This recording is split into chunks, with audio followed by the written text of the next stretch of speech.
വിശുദ്ധ ലൂക്ക എഴുതിയ സുവിശേഷം അധ്യായം 18 1 മുതൽ 8 ഉൾപ്പെടെയുള്ള വാക്യങ്ങൾ. ന്യായാധിപനും വിധവയും.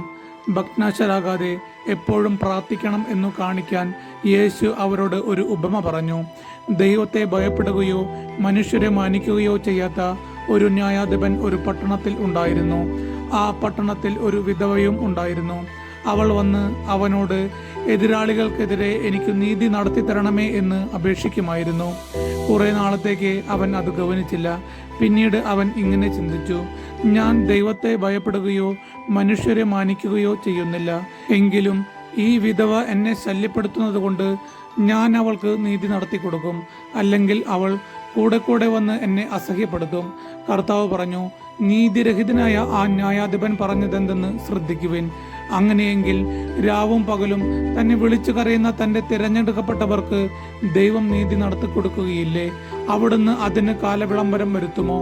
അവർക്ക് വേഗം നീതി നടത്തി കൊടുക്കും എന്ന് ഞാൻ നിങ്ങളോട് പറയുന്നു. എങ്കിലും മനുഷ്യപുത്രൻ വരുമ്പോൾ ഭൂമിയിൽ വിശ്വാസം കണ്ടെത്തുമോ? നമ്മുടെ കർത്താവായ യേശു മിശിഹായ്ക്ക് സ്തുതി.